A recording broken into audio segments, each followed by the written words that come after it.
आकाशवाणी गोरखपुर से प्रादेशिक समाचार।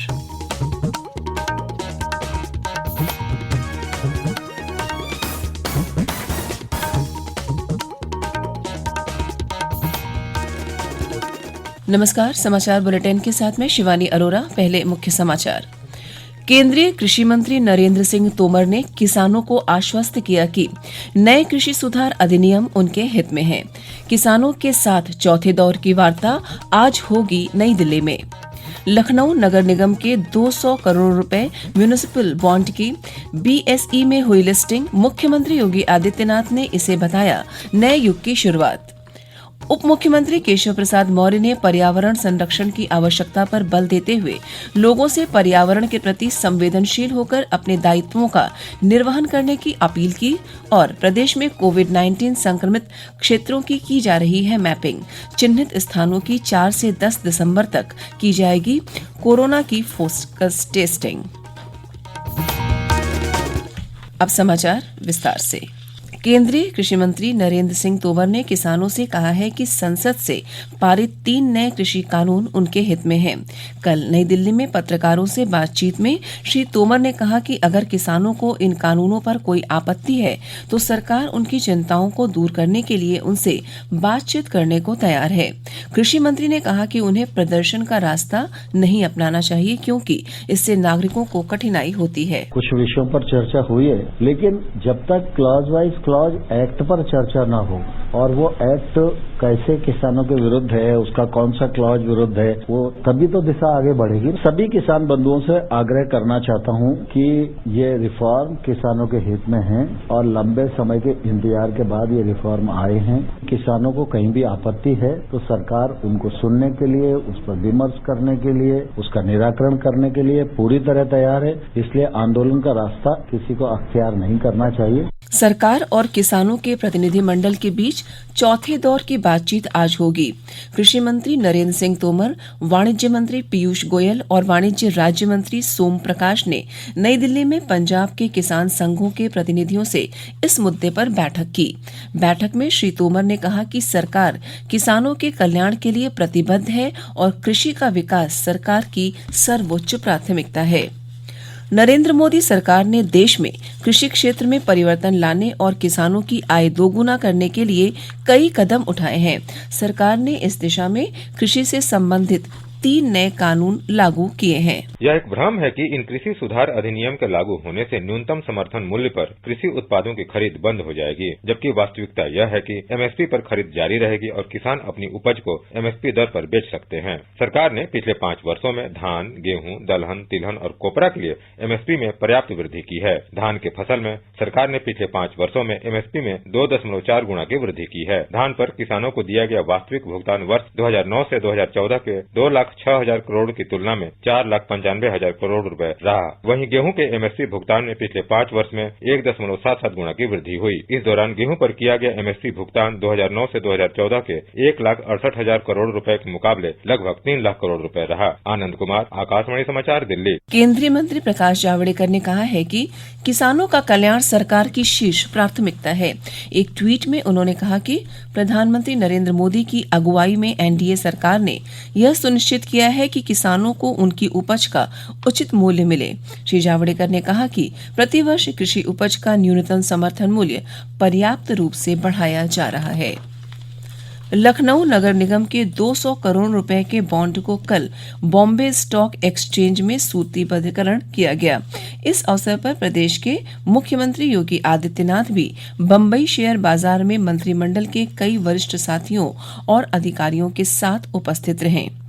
सरकारी प्रवक्ता के अनुसार लखनऊ नगर निगम ने पिछले महीने बॉन्ड जारी करते हुए 200 करोड़ रुपए बाजार से जुटाए। इस अवसर पर बोलते हुए मुख्यमंत्री योगी आदित्यनाथ ने कहा कि लखनऊ नगर निगम बॉन्ड द्वारा जारी करना एक बहुत ही महत्वपूर्ण उपलब्धि है। उन्होंने कहा कि देश में 1997 में नगर निकायों को म्युनिसिपल बॉन्ड जारी करने की प्रक्रिया शुरू हुई थी, लेकिन उत्तर भारत में लखनऊ नगर निगम पहला निगम है जिसके लिए यह बॉन्ड जारी हुए हुए हैं। उन्होंने कहा कि इससे अन्य नगर निकाय इकाइयों को स्वाभाविक रूप से प्रेरणा मिलेगी। उन्होंने कहा कि नगर निकायों की दृष्टि से यह एक नए युग की शुरुआत है। उन्होंने विश्वास जताते हुए कहा कि एक बार फिर वह गाजियाबाद नगर निगम के म्युनिसिपल बॉन्ड के साथ यहां उपस्थित होंगे।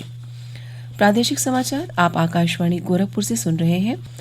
प्रदेश के उप मुख्यमंत्री केशव प्रसाद मौर्य ने पर्यावरण संरक्षण की आवश्यकता पर बल देते हुए लोगों से पर्यावरण के प्रति संवेदनशील होकर अपने दायित्वों का निर्वहन करने की अपील की है। उन्होंने कहा कि लोगों को समाज निर्माण और पर्यावरण प्रदूषित मुक्त भारत के निर्माण में अपना योगदान देना चाहिए। श्री मौर्य कल राष्ट्रीय प्रदूषण नियंत्रण दिवस के अवसर पर लखनऊ में पौधारोपण के बाद लोगों को संबोधित कर रहे थे। उन्होंने कहा कि वृक्षारोपण में हर्बल पौधों को प्राथमिकता दी जाए।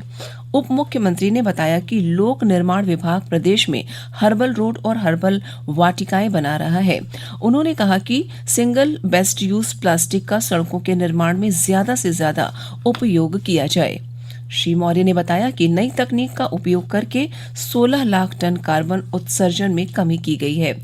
उन्होंने कहा कि इस वर्ष लोक निर्माण विभाग द्वारा 1,500 किलोमीटर सड़कों का निर्माण सिंगल यूज बेस्ट प्लास्टिक के माध्यम से किया जाएगा। उन्होंने कहा कि इस कड़ी में हर्बल वाटिकाओं और हर्बल सड़क का भी निर्माण मेधावी छात्रों और खेल प्रतिभाओं के नाम पर किया जाएगा।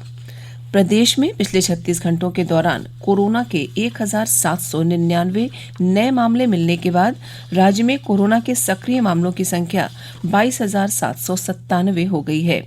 प्रदेश के अपर मुख्य सचिव स्वास्थ्य अमित मोहन प्रसाद ने कल लखनऊ में बताया कि पिछले 36 घंटों के दौरान 2,607 लोग कोरोना से ठीक हुए हैं और अब तक राज्य में 5,16,694 मरीज कोरोना से ठीक हो चुके हैं। राज्य में कोरोना से ठीक होने की दर 94.40% है। उन्होंने बताया कि राज्य में कोरोना से अब तक 7,817 लोगों की मौत हुई है और राज्य में कोरोना मृत्यु दर 1.42% है। प्रदेश में मंगलवार से कोरोना जांच का 3 दिन का विशेष अभियान चलाया जा रहा है, जो आज तक जारी रहेगा। इस अभियान के तहत बैंड बाजा, light, tent, marriage hall, DJ तथा अन्य स्टाफ की सैंपलिंग कर जांच की जा रही है। उन्होंने बताया कि राज्य के सभी जनपदों में संक्रमित क्षेत्रों की मैपिंग की जा रही है और 4 से 10 दिसंबर के दौरान संक्रमित इलाकों में फोकस टेस्टिंग की जाएगी। केंद्रीय स्वास्थ्य मंत्रालय ने कोविड के प्रसार को रोकने के लिए बाजारों में एहतियाती उपायों से संबंधित मानक संचालन प्रक्रिया SOP जारी की है। इसके अनुसार कोरोना नियंत्रण क्षेत्र में बाजार बंद रहेंगे। 65 वर्ष से अधिक आयु के लोग, गर्भवती महिलाएं और 10 साल से कम उम्र के बच्चों को घर में ही रहने की सलाह दी गई है। जिन जगहों पर बाजार खुले रहेंगे वहां दुकानों को पहले से ही सैनिटाइज करना अनिवार्य होगा। भारतीय जनता पार्टी के राष्ट्रीय उपाध्यक्ष और प्रदेश के प्रभारी राधामोहन सिंह ने कहा कि प्रधानमंत्री नरेंद्र मोदी के नेतृत्व में बिहार सहित देश के कई अन्य राज्यों में हुए उपचुनाव में भाजपा की जीत यह दर्शाती है कि देश श्री मोदी के साथ है। श्री सिंह कल लखनऊ में भाजपा के प्रदेश पदाधिकारियों के साथ बैठक के बाद पत्रकारों को संबोधित कर रहे थे। उन्होंने कहा कि प्रधानमंत्री के कुशल नेतृत्व के कारण आज भारतीय जनता पार्टी पूरे देश में विकास, विश्वास और प्रगति का प्रतीक बन गई है। बैठक की अध्यक्षता भाजपा के प्रदेश अध्यक्ष स्वतंत्र देव सिंह ने की। और अंत में इस बुलेटिन के मुख्य समाचार एक बार फिर। केंद्रीय कृषि मंत्री नरेंद्र सिंह तोमर ने किसानों को आश्वस्त किया कि नए कृषि सुधार अधिनियम उनके हित में हैं।